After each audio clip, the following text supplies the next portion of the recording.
Well, more tonight on our News 12 special series, A Town Divided. The controversial plan to double the size of the Orange County Hasidic community of Kiryas Joel goes beyond just culture shock. Will the sticker shock, the price of expansion, bankrupt the county? As News 12's Blaise Gomez will tell us, it is a very real concern. Blaise. Scott, the Hasidic community of Kiryas Joel is rapidly growing in size, and villagers say they desperately need more room. Plans are already in place to provide water for hundreds of new multifamily homes, but there's widespread concern about the environmental and financial impacts of that growth.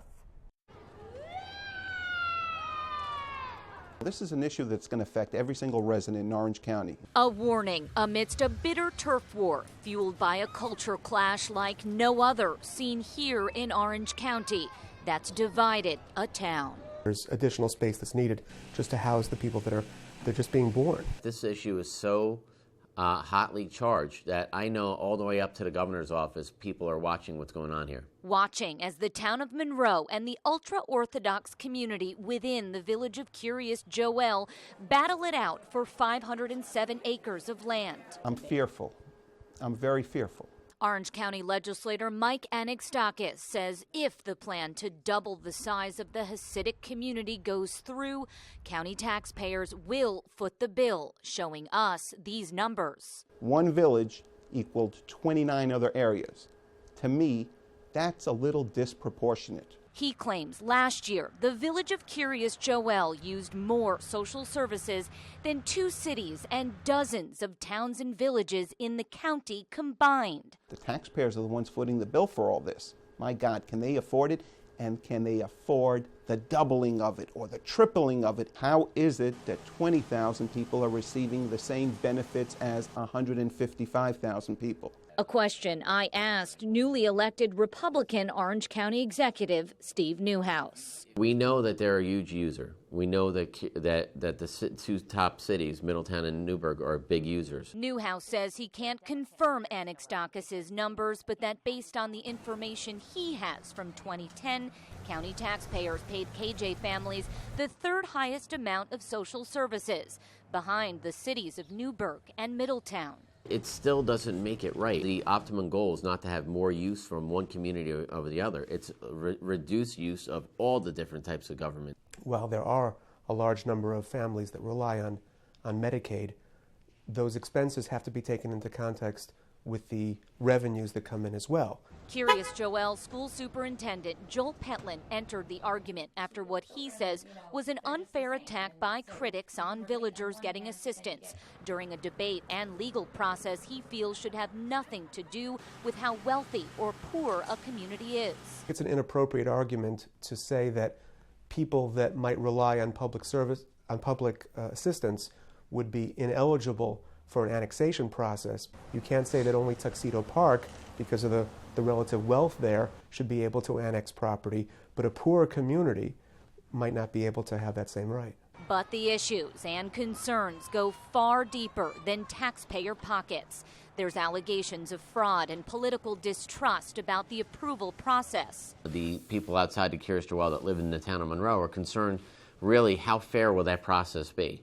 If you were elected by that one voting block, are you going to have the ability to be impartial? And while this annexation has just started, there's a large tract of land in the town of Woodbury, and there's also some property in Blooming Grove. Hundreds more acres of Hasidic-owned, undeveloped property nearby that Neuhaus says KJ may eventually want to take. It'll be very challenging currently because our sewer treatment plant is at capacity. But Kiryas Joel already started laying a 13-mile pipeline last year, tapping into the Catskill Aqueduct, New York City's water supply. The $45 million project raised just as many eyebrows then as the annexation is now, and critics say it was the first part of the village's long-term plan to expand. And if they do, Sewer District 1 and its plant in Harriman will need massive improvements. Millions of dollars. I mean, I'm talking probably tens of millions. Can the county afford this type of growth? That needs to be addressed, and that's one of the reasons just on our sewer end we would raise that. How are we going to address that? Because of widespread concern, Orange County is asking the state to perform the environmental quality review. Monroe and Kiryas Joel are also vying for control. There's no doubt about it that this annexation is going to benefit this village. I'm with News 12. We're looking to speak with Mayor Weider or the village's attorney.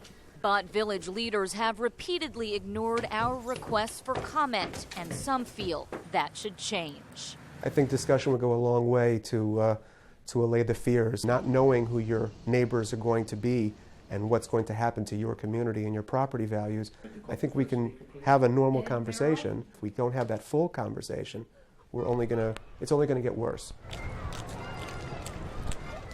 A suggestion critics doubt will happen, claiming KJ leaders have a long history of refusing to interact with the public and ignoring requests for information.